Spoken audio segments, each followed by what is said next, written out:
Assalamualaikum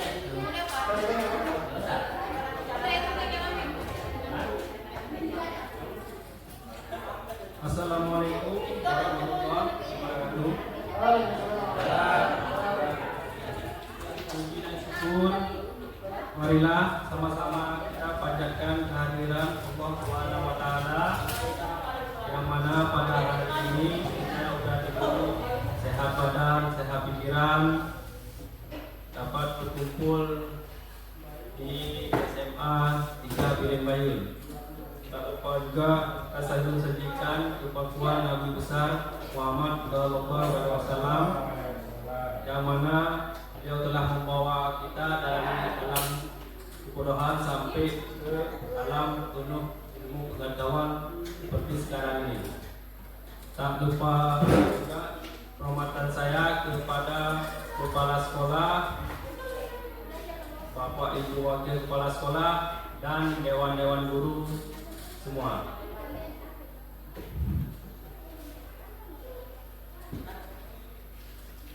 Pada hari ini kami akan membahas tentang aksi nyata dari CGP kami, acara destinasi budaya positif. Tugas dari CGP untuk berbagi ilmu kepada rekan-rekan sejawat mengenai ilmu yang telah kami dapatkan dari guru penggerak. Saya akan memperkenalkan diri. Nama saya Awadi Eskom. Kawan saya Ria Andriani dan Ibu Nur Afnida. Sebelum kita mulai, marilah kita dengarkan kata-kata sambutan dari Kepala Sekolah SMA Negeri 3 Biren Bayun. Kepada Bapak Triwidodo SPD yang terhormat, kami persilakan.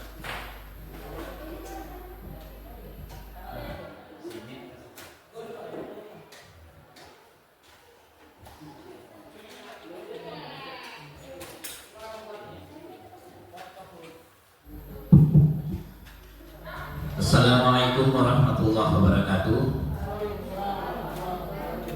Alhamdulillahirrabbilalamin. Wassalatu wassalamu ala asyrafil anbiya'i wal mursalin Sayyidina Muhammadin wa ala alihi wa sahbihi ajma'in. Puji besar syukur kehadiran Allah SWT pada siang ini kita masih diberikan kesehatan serta dapat hadir di ruangan yang sederhana ini, SMA Negeri 3 Biren Bayun. Kemudian salam dan salam tak lupa kita satukan pangkuan Nabi besar Muhammad sallallahu alaihi wasallam yang telah membawa umatnya dari alam jahiliyah menuju alam yang berislamiyah. Saya hormati rekan-rekan CGP yang sudah beberapa kali melaksanakan kegiatan aksi nyata. Kami dari pimpinan kepala sekolah menyampaikan bahwa dalam kegiatan ini, dalam kegiatan aksi nyata ini,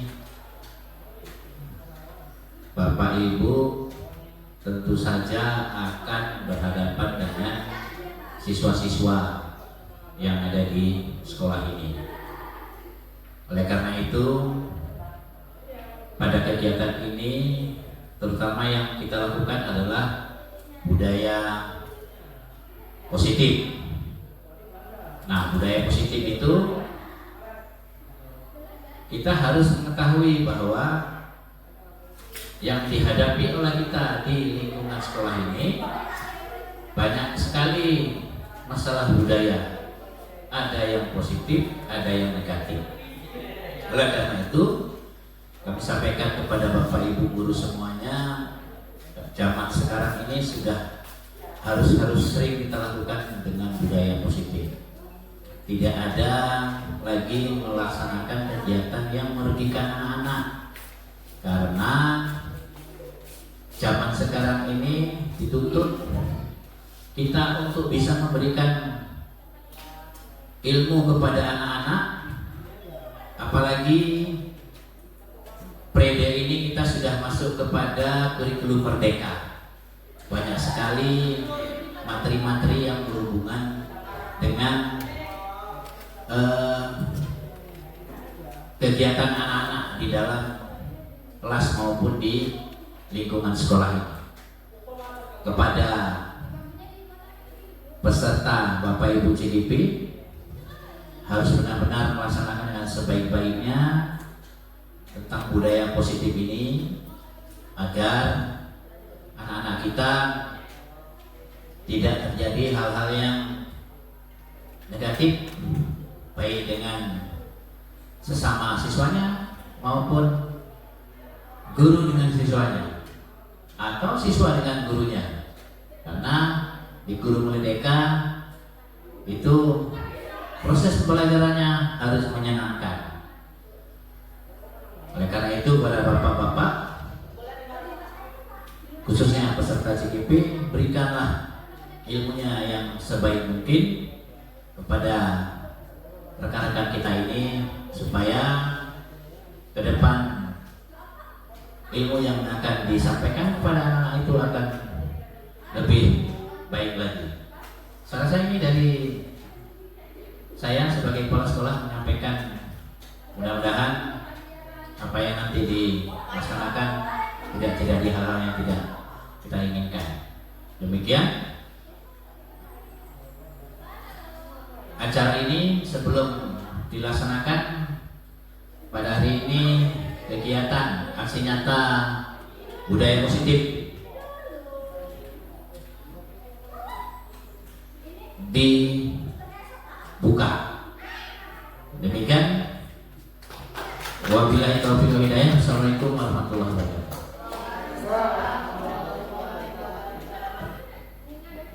Terima kasih kepada Bapak Kepala Sekolah yang telah menyampaikan kata-kata sambutan. Acara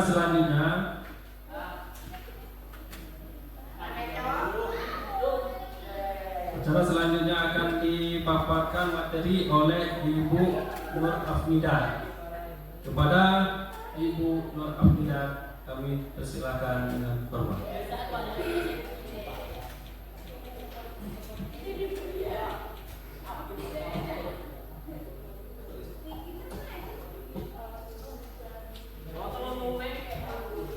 Assalamualaikum warahmatullahi wabarakatuh. Terima kasih saya ucapkan kepada Pak Mawati, teman angkatan CGP saya, angkatan 11. Yang saya hormati kepada Bapak Kepala Sekolah SMA Negeri 3 Birembayan beserta wakil. Yang saya hormati seluruh Dewan Guru yang ada di ruangan ini. Di sini kami ingin mempresentasikan untuk aksi nyata, yaitu tentang pertama di sini yaitu ada pengantar tentang Ki Haja Dewantara. Tentang Ki Hajar Dewantara, yaitu melibatkan pengakuan akan pentingnya budaya dan lingkungan positif di sekolah yang melibatkan murid sebagai fokus utama dalam konsep Dewantara. Pendidikan bukan hanya tentang transfer pengetahuan, tetapi juga mencakup pembentukan karakter dan pengembangan potensi setiap murid. Oleh karena itu, menciptakan budaya dan lingkungan yang mendukung, inklusif, dan memberdayakan di sekolah menjadi kunci untuk mewujudkan visi pendidikan yang menuju profil pelajar Pancasila. Yaitu di sini ada konsep inti budaya positif. Di sini terbagi menjadi 8. Yaitu yang pertama ada perubahan paradigma belajar. Yang kedua, nilai-nilai kebajikan. Yang ketiga, motivasi perilaku manusia. Yang keempat, keyakinan kelas. Yang kelima, disiplin positif. Keenam, kebutuhan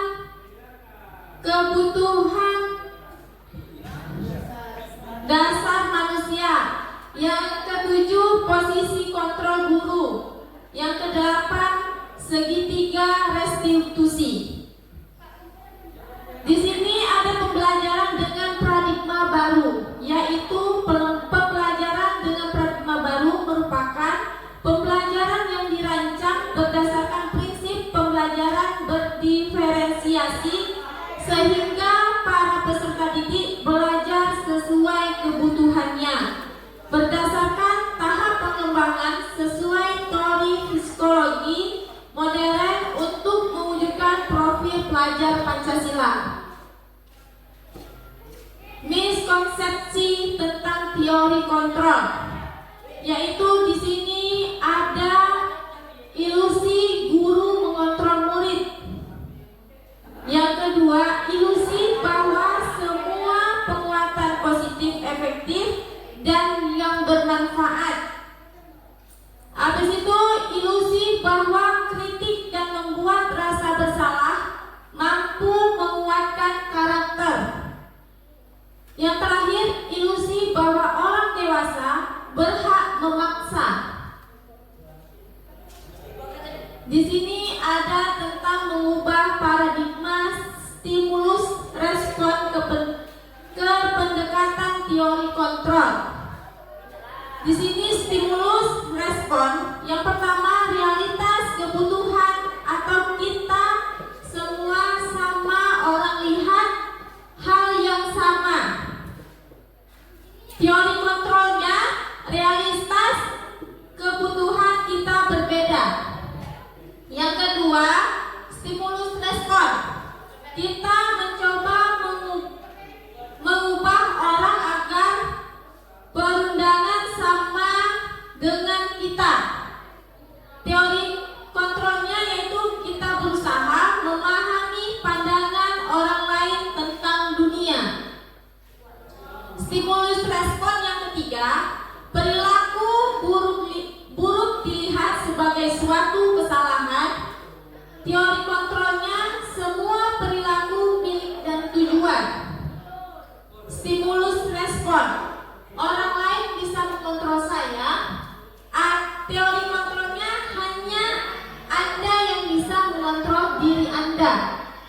Stimulus respon, saya bisa mengontrol orang lain. Teori kontrolnya, Anda tidak bisa mengontrol orang lain.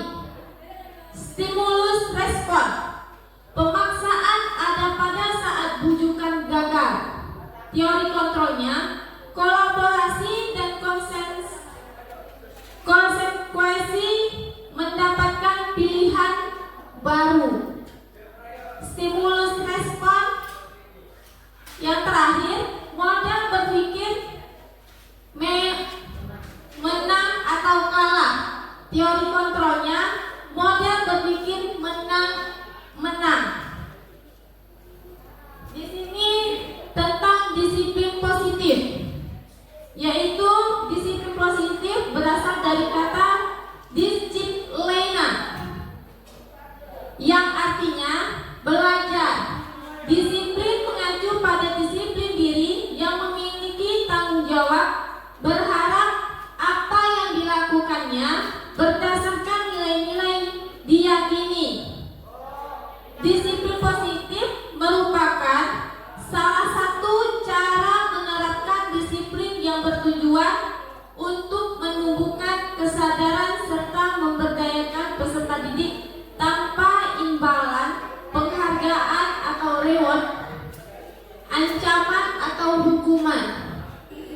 Sebagai pendidik, tujuan kita adalah menciptakan peserta didik yang memiliki disiplin diri sehingga mereka berperilaku mengacu kepada nilai-nilai kebajikan universal dan memiliki motivasi intrinsik dalam perubahan perilaku ke arah yang lebih baik.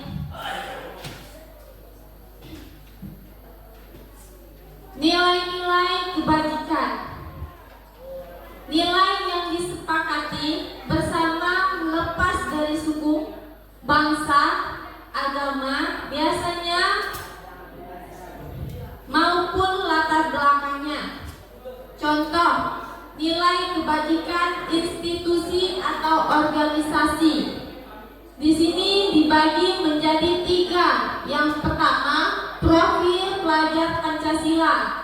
Yang kedua, IPO atau Primary Year Program PYP. Yang ketiga, keterampilan hidup life skill.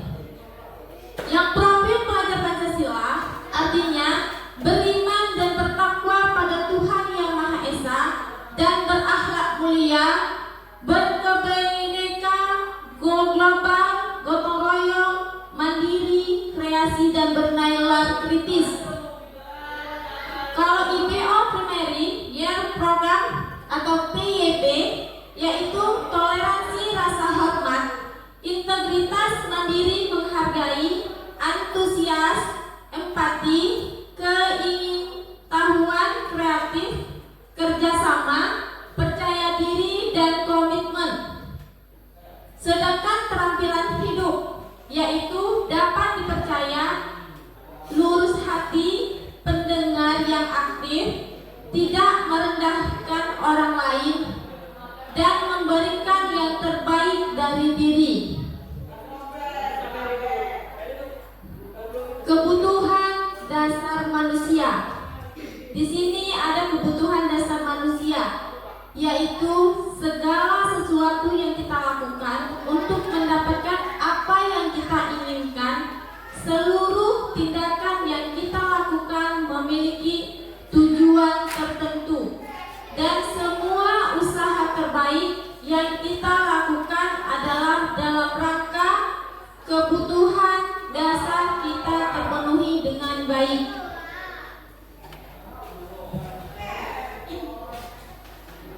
Di sini ada 5 kebutuhan dasar manusia. Yang pertama, bertahan hidup. Berarti kita harus bisa bertahan hidup. Yang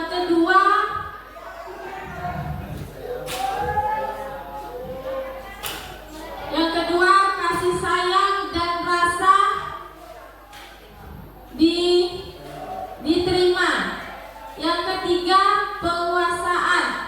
Yang keempat, kebebasan. Yang kelima, kesenangan. Yang arti bertahan hidup, contohnya seperti makan, mempunyai berpakaian, tempat tinggal, dan keamanan dan kesehatan. Kalau kasih sayang dan rasa diterima, yaitu rasa diterima, dipedulikan, berbagi, kerjasama, menjadi bagian dari kelompok. Penguasaan, yaitu harga diri, keinginan untuk dianggap memimpin, berprestasi, diakui dan didengar.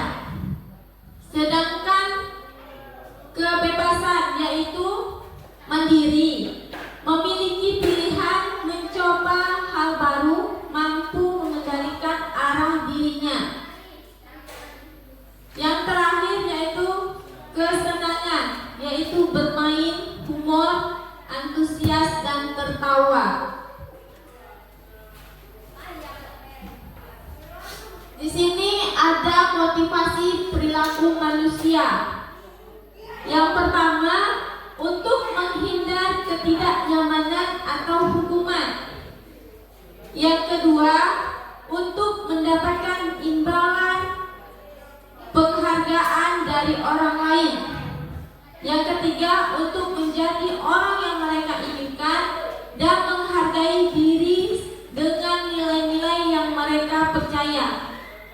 Agar untuk menghindari ketidaknyamanan dan hukuman, yaitu kita ini termasuk motivasi ekstrinsik, sama seperti untuk mendapatkan imbalan penghargaan dari orang lain, itu yaitu termasuk motivasi intrinsik.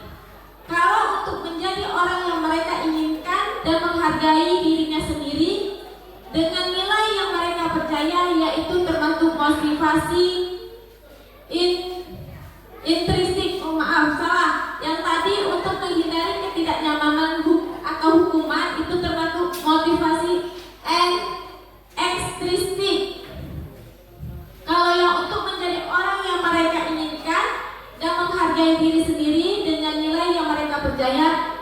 termasuk motivasi intrinsik.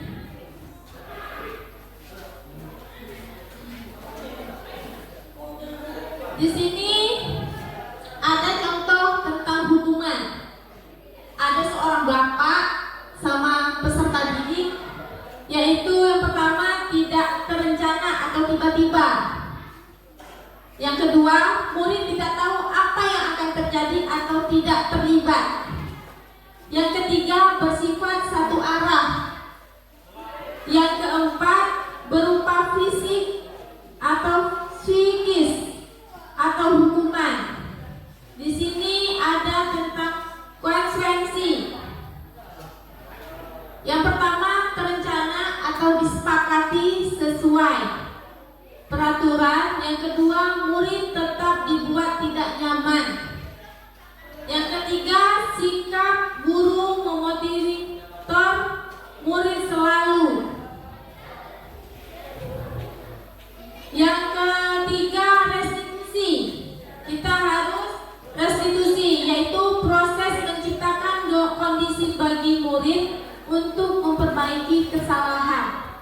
Yang kedua, proses yang kolaboratif, mengajarkan murid untuk mencari solusi sendiri.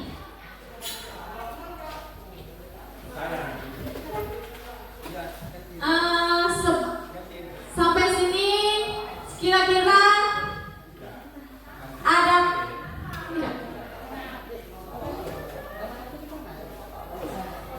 Tadi kan ada tentang budaya positif yang udah saya jelaskan. Kira-kira ibu-ibu dan bapak-bapak di sini, menurut bapak dan ibu tentang budaya positif, menurut bapak ibu apa yang diketahui tentang budaya positif disiplin atau disiplin positif? Silakan bapak ibu.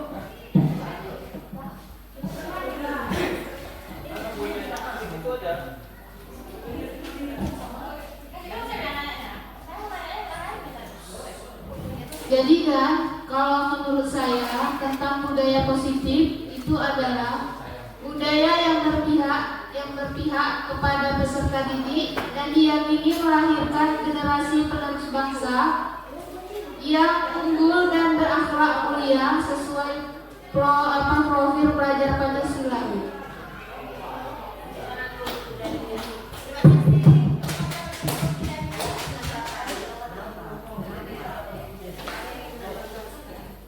Ada yang ingin menambahkan? Terima kasih.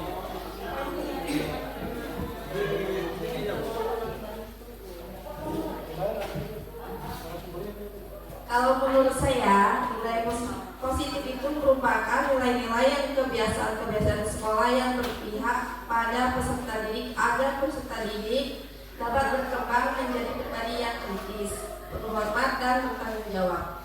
Ya, terima kasih atas.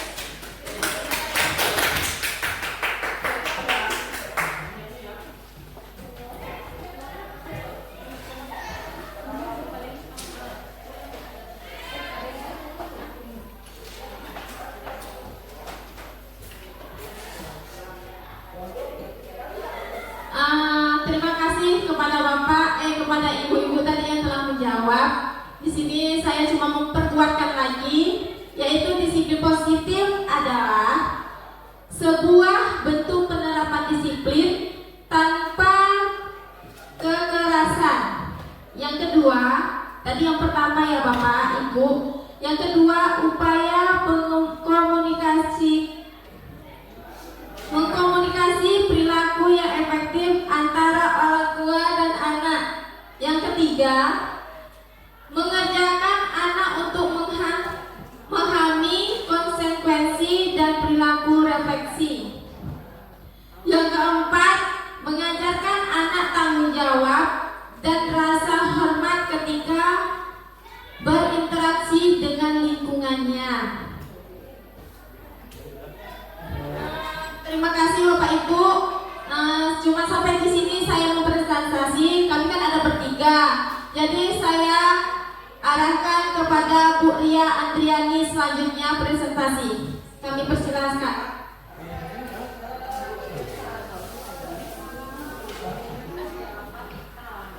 Ya, assalamualaikum warahmatullahi wabarakatuh. Nah, jadi sesuai dengan yang disampaikan oleh moderator tadi bahwa hari ini adalah diseminasi tentang budaya positif. Nah, tadi sudah disampaikan apa itu budaya positif, yaitu sebuah penerapan disiplin ya, yang tanpa kita memberikan hukuman dan tanpa memberikan kekerasan terhadap peserta didik yang melanggar peraturan tersebut.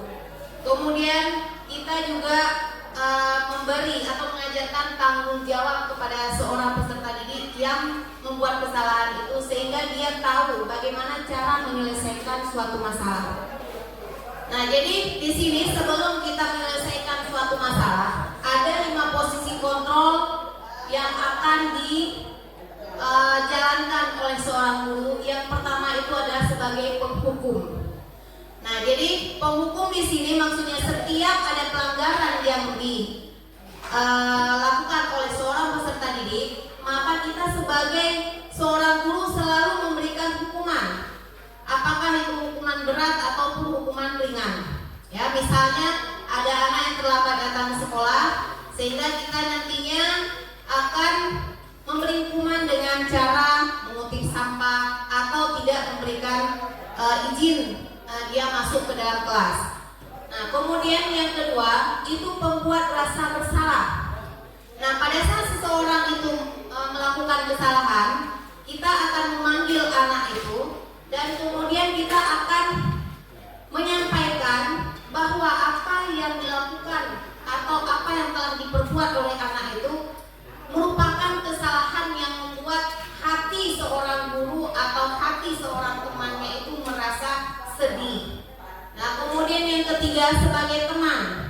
Nah, sebagai teman berarti kita berbicara, kalaupun kita seorang guru, tapi kita tidak memposisikan kita sebagai seorang guru, melainkan kita menyampaikannya sebagai seorang sahabat, sehingga apabila siswa tersebut melakukan kesalahan, dia bebas atau lebih leluasa untuk curhat sama gurunya. Kemudian yang ketiga kita sebagai pemantau. Nah, namanya aja kita pemantau, jadi melihat gerak-geriknya apa yang akan dilakukannya. Kemudian yang kelima kita sebagai manajer. Manajer berarti kita yang mengelola, kita yang menanyakan, kita yang melihat kondisinya, dan kita yang mengajarkan bagaimana atau mengarahkan dia dalam menyelesaikan suatu masalah. Next, Pak. Oke, ini contoh penerapan 5 posisi kontrol seorang guru. Misalnya ada kasus siswa tidak memakai atribut lengkap saat upacara bendera. Nah, apabila kita menggunakan posisi sebagai penghukum, berarti pada saat anak itu tidak memakai atribut, maka kita akan melakukan hukuman. Contohnya kita suruh anak itu hormat pada bendera selama 1 jam. Nah, dengan kita lakukan kita menggunakan posisi kontrol sebagai penghukum, otomatis di situ ada yang dirugikan, terutama adalah pihak dari peserta didik. Nah, dengan kita hukum dia 1 jam, otomatis jam pelajarannya itu tertinggal. Nah, tapi apabila kita membuat posisi itu sebagai posisi pembuat merasa bersalah, maka kita akan menanyakan berapa kali ya bapak atau ibu memberitahumu kamu selalu mengecewakan bapak atau ibu. Nah, sehingga dia merasa, oh ternyata apa yang saya lakukan telah membuat hati bapak atau ibu guru itu merasa sedih.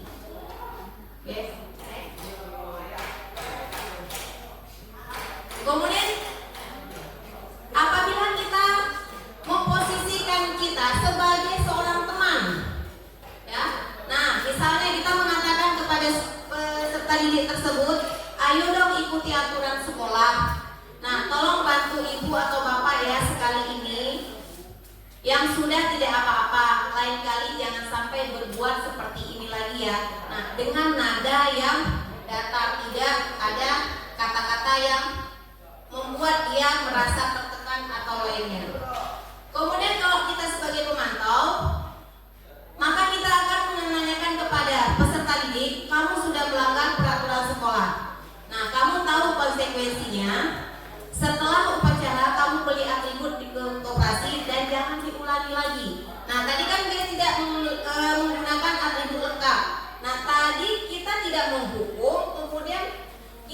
juga tidak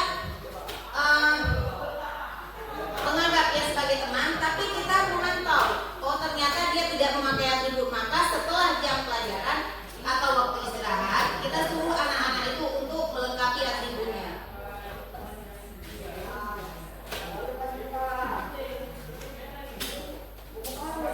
Oke, kalau sebagai manajer, apakah kamu tahu kesalahanmu? Nah, kita tanyakan dulu apa kesalahan dia. Kemudian kira-kira bagaimana kamu memperbaiki kesalahanmu? Nah, misalnya tadi kita tanyakan, apakah kamu tahu kesalahanmu? Mungkin dia akan menjawab, iya tahu, karena saya tidak memakai atribut. Nah, kita tidak menghukum, kita tanyakan lagi, bagaimana cara memperbaiki kesalahan tersebut? Nah, kita hanya menanyakan, dia sendiri yang akan menjawab apa yang akan dikerjakannya. Nah, nanti dia bisa jadi, oh nanti setelah ini saya akan memakai, saya berjanji besok tidak akan memakai, tidak akan melanggarnya lagi. Nah, itu adalah posisi manajer. Nah, posisi kontrol apakah aku? Apabila ada pertanyaan, saya kecewa sekali dengan kamu. Nah, dari pemetaran 5 posisi kontrol tadi, kira-kira kalau ada pertanyaannya, saya kecewa sekali dengan kamu, menurut Bapak Ibu, itu yang lebih cocok posisi kontrol yang mana?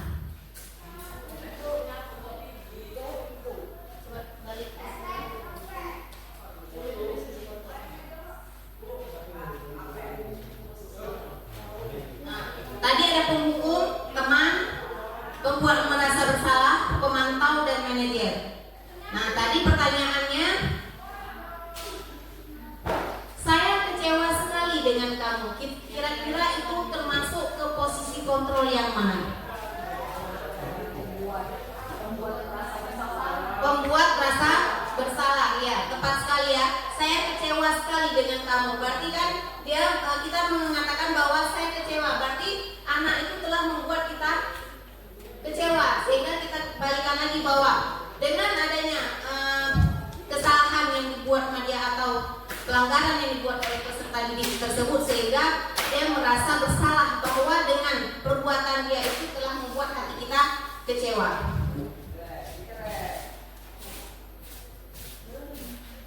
Kemudian kamu tidak pernah mendapatkan nilai jika mengerjakan tugas. Itu kira-kira posisi kontrol yang mana?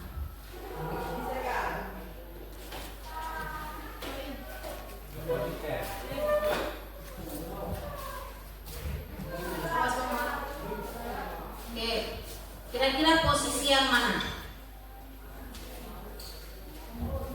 Pemantaukah, temankah, manajer, penghukum? Kamu tidak pernah mendapat nilai jika mengerjakan tugas. Apa?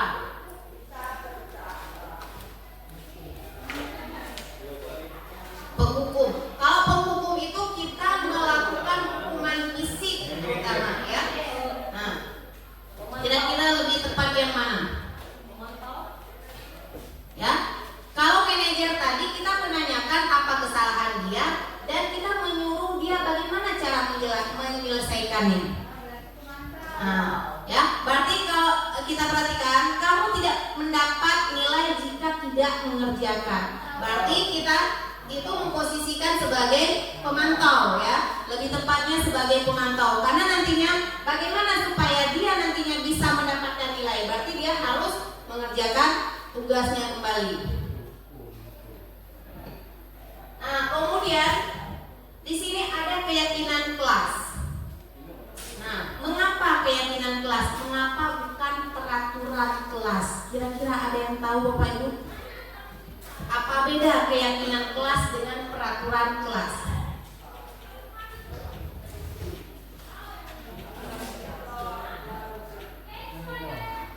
Ya? Keyakinan kelas, peraturan kelas.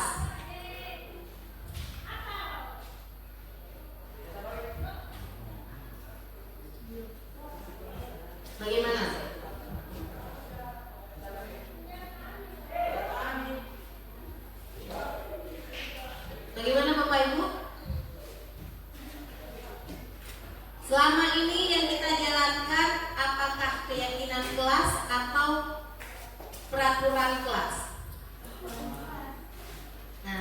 bedanya keyakinan kelas dengan peraturan kelas?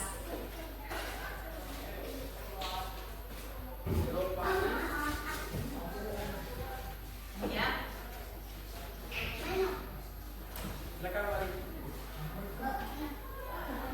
Oke ya, kalau keyakinan kelas itu lebih ke nilai-nilai kebajikan, ya.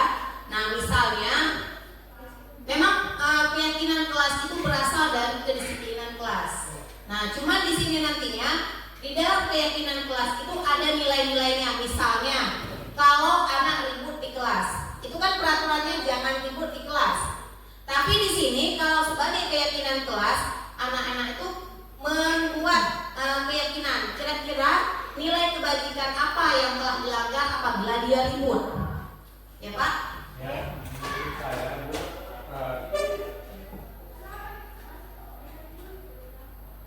Oke, silakan Pak Arya. Terima kasih Bu. Keyakinan kelas itu menurut saya adalah seperangkat nilai dan prinsip yang disepakati antara siswa dengan guru. Itu dia yang disepakati, yang dilaksanakan di dalam kelas. Tapi kalau peraturan kelas itu yang diterapkan, disepakati oleh pihak sekolah, yang harus dilaksanakan oleh siswa. Terima kasih. Oke, terima kasih kepada Pak Arya. Di mana Pak Arya mengatakan bahwa keyakinan kelas itu adalah nilai yang sudah disepakati antara dua pihak, baik itu peserta didik maupun guru yang disepakati. Sedangkan peraturan kelas itu hanya satu pihak yang menetapkan. Oke, ya tepat sekali ya.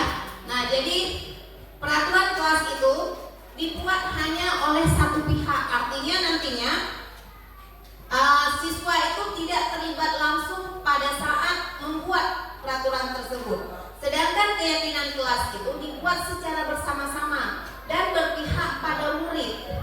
Artinya bukan kita yang menerap, bukan kita yang membuat peraturannya, tapi kita kembalikan ke siswanya. Nah, mereka maunya apa? Sehingga kalau mereka maunya apa, nantinya mereka akan sadar sendiri bahwa apabila mereka melanggar, berarti itu sudah melanggar keyakinan yang telah disepakati. Tapi apabila kita membuat peraturan, kita yang menentukan, mereka yang langgar, otomatis mereka itu tidak sadar diri nantinya. Nah, jadi mereka lebih bertanggung jawab. Oh, kemarin saya berjanji, saya sendiri yang berjanji, kok saya yakin yang ingkari. Nah, jadi untuk apa ditetapkan ya keyakinan kelas itu? Itu yang pertama menumbuhkan ketertiban murid dalam membentuk keyakinan kelas untuk mencapai kelas impian mereka. Nah, jadi nantinya dengan kita buat peraturan tersebut, mereka akan mencapai impian mereka. Kemudian mewujudkan merdeka belajar yang berpihak pada murid. Kemudian menciptakan komunikasi segala arah, baik antara guru maupun peserta didiknya. Kemudian membiasakan budaya dan disiplin positif. Nah, kira-kira contoh budaya keyakinan kelas yang kita buat, misalnya nanti dilarang makan di dalam kelas. Nah, berarti keyakinannya itu adalah kebijakan universalnya, berarti itu melanggar kesopanan, ya. Atau mereka datang terlambat ke sekolah atau masuk kelas, berarti mereka telah melanggar nilai-nilai kebajikan, kedisiplinan, dan lain sebagainya. Nah, pembentukan keyakinan kelas. Yang pertama, kita bersifat keyakinan kelas itu harus bersifat abstrak. Kemudian berupa pernyataan universal. Kemudian yang ketiga, dibuat dalam pernyataan positif, bukan dalam pernyataan negatif. Kemudian sedikit saja tapi mudah diingat, nggak perlu terlalu banyak, yang penting anak-anak mudah mengingatnya. Kemudian sesuai dengan kondisi kelas dan sekolah sehingga mudah diterapkan. Nah, seperti keadaan kita di sini dengan keadaan di kota. Jadi kita harus mengkondisikan keadaan di sini. Misalnya kita membuat kesepakatan kelas tidak boleh datang terlambat. Tapi apabila musim hujan, otomatis kita harus maklum juga bahwa di sini becek, ya. Sedangkan di kota itu mungkin tidak ada hambatan. Kemudian semua warga sekolah atau warga kelas dilibatkan saat membuat keyakinan sekolah atau keyakinan kelas. Jadi bukan hanya dari sebagian siswa. Nah, untuk menyelesaikan permasalahan dari yang kita hadapi di sekolah atau di kelas, itu kita menggunakan namanya segitiga restitusi, yaitu suatu proses dialog yang dijalankan oleh guru agar dapat menghasilkan murid yang mandiri dan bertanggung jawab. Nah, apa saja langkah-langkahnya? Itu yang pertama, kita menstabilkan identitas. Kemudian yang kedua, validasi tindakan yang salah. Dan yang ketiga itu adalah menanyakan keyakinan.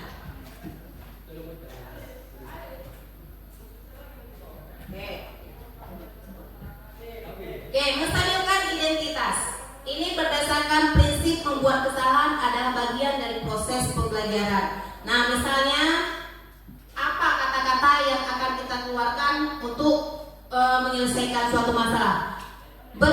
Misalnya ada anak berbuat salah, kita mengatakan berbuat salah itu wajar. Nah, jadi kalau anak membuat kesalahan, kita tidak langsung, oh kamu tidak boleh melakukan kesalahan itu, tapi kita menyampaikannya bahwa berbuat salah itu wajar. Kemudian kita juga bisa menyampaikan bahwa tidak ada manusia sempurna. Artinya kesalahan dia itu bukan kesalahan yang paling fatal. Kemudian ibu bapak juga pernah melakukan hal itu. Jadi nanti jangan gara-gara dia membuat kesalahan dia merasa tertekan. Nah, dengan kita mengatakan bahwa kita juga pernah melakukan hal tersebut. Kemudian bapak ibu tidak mau mencari siapa yang salah.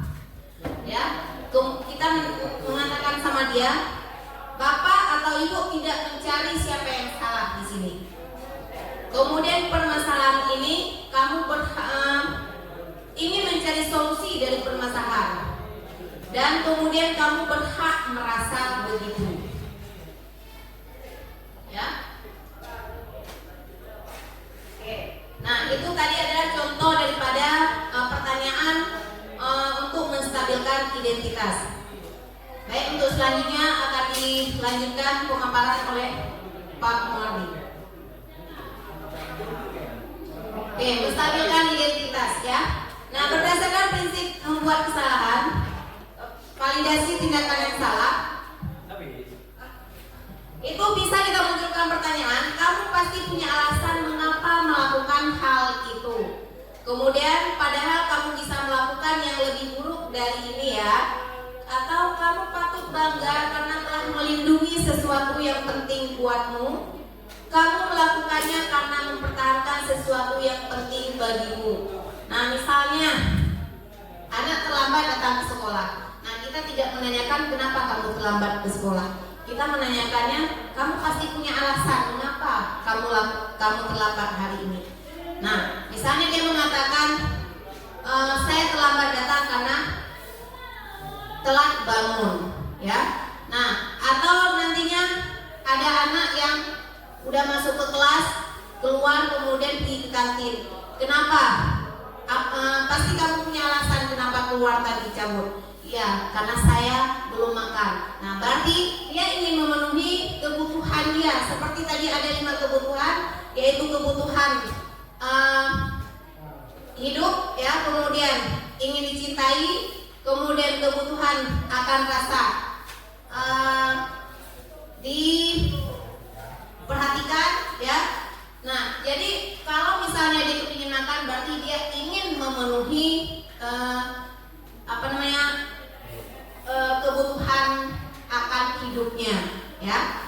Nah, kemudian kamu patut bangga karena kamu telah melindungi sesuatu yang penting buatmu. Nah, mungkin ada kawannya yang ingin merebut punya dia.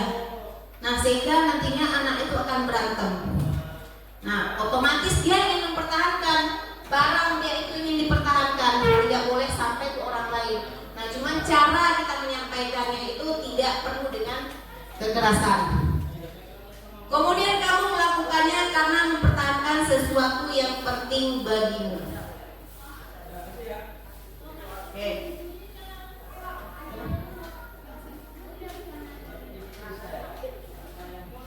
Yang terakhir adalah menanyakan keyakinan. Nah, setelah kita tanyakan tadi, kita kan sudah buat keyakinan kelas. Nah, kita tanyakan lagi sama siswa tersebut, keyakinan kelas mana yang telah dilanggar. Misalnya tadi dia terlambat datang ke sekolah, berarti keyakinan mana? Yaitu keyakinan tentang disiplin, ya.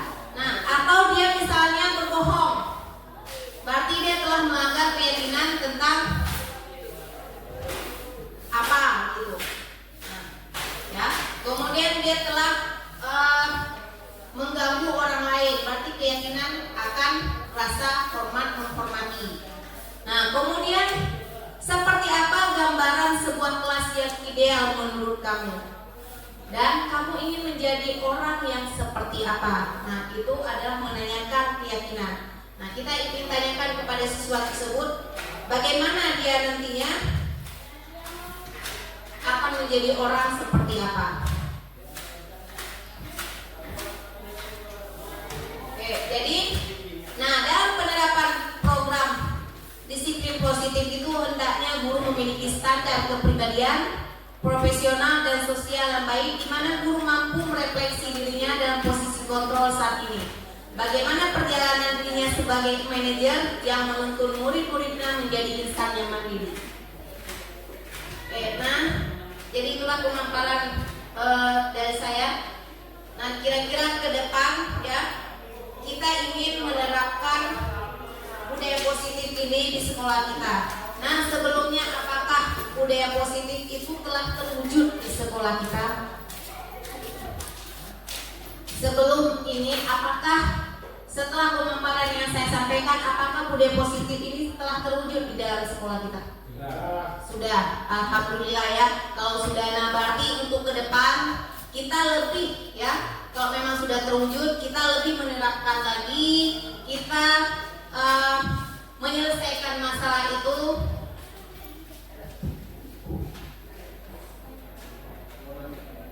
Oke, kita akan menyelesaikan masalah dengan cara menerapkan segitiga restitusi.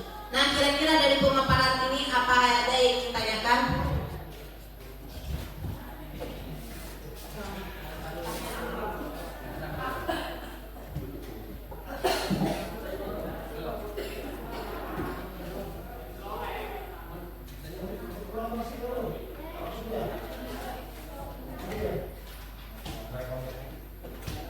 Terima kasih kepada Ibu Ria Andriani telah memberi paparan yang sangat bagus ya Bapak Ibu.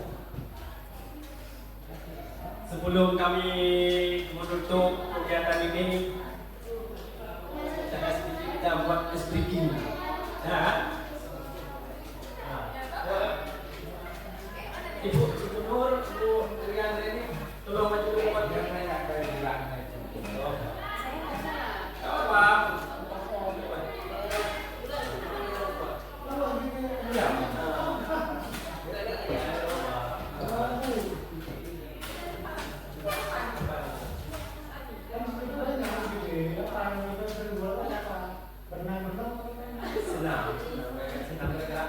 Jadi ya Bapak Ibu,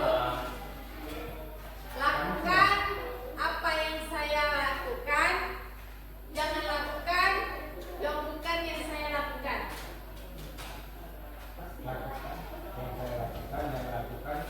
Lakukan yang saya lakukan. Bukan apa yang saya pegang, bukan saya ucapkan.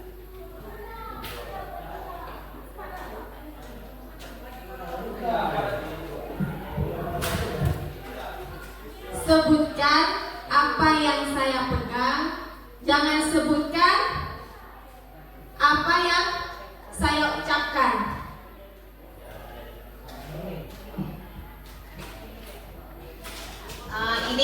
Ini kepala, ya, kemudian pundak dan kuping, ya, cukup 3. Nanti saya akan sebutkan secara bergantian. Nah, jadi Bapak Ibu, ini kita melatih konsentrasi dan fokus, ya. Nah, jadi apa yang saya pegang itu yang Bapak ikut pegang, ya, bukan mengikuti apa yang saya sebutkan, ya. Coba kita tes. Kepala,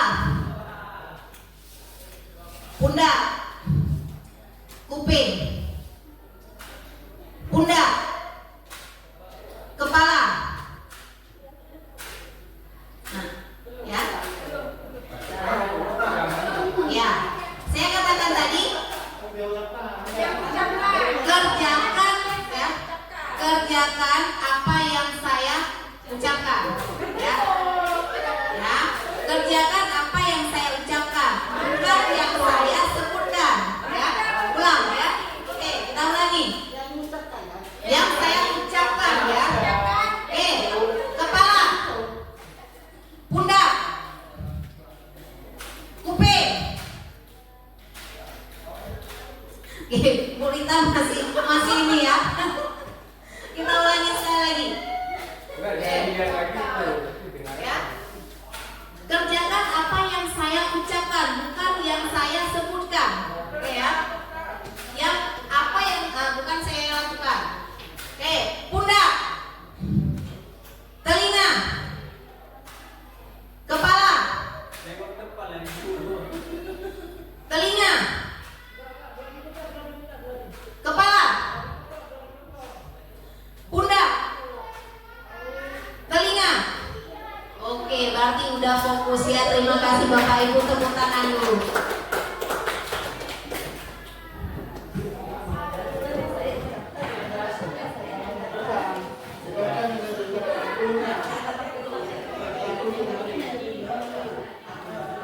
Kembali Senin, ya, Senin.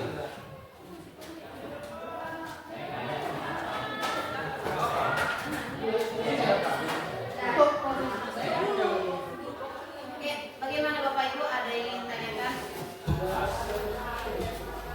Ada yang ingin tanyakan? Sebelum kita akhiri.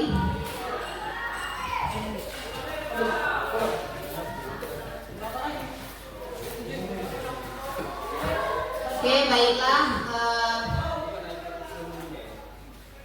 Dengan berakhirnya ice breaking tadi, maka berakhir pula acara kita hari ini.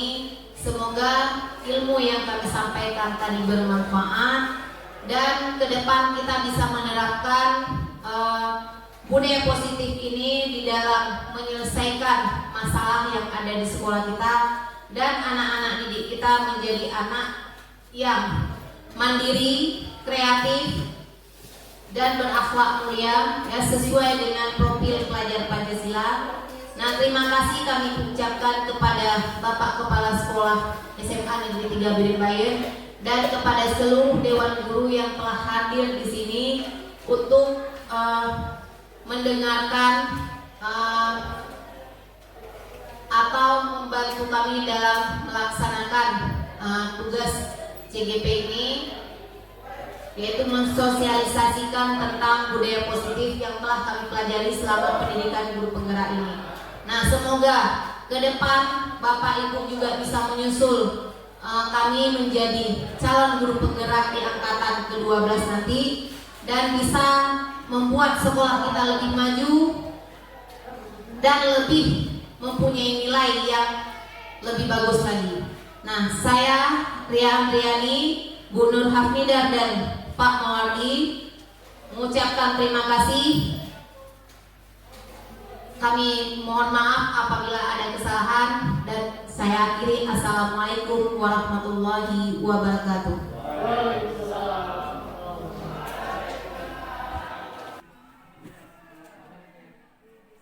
Amelia Firda, apa kabar hari ini? Alhamdulillah sehat. Oke, duduk. Kamu tahu nggak kesalahan kamu apa hari ini, Bu panggil? Enggak. Betul nggak tahu? Kayaknya saya nggak ada kesalahan. Nggak punya salah, ya. Oke, tadi jam berapa datang ke sekolah? Jam 8. Jam 8. Tepat waktu apa tidak? Enggak. Nah, kita datang masuk sekolah jam berapa? Jam 7.45. Jam 7.45, berarti Firda Telat. telat.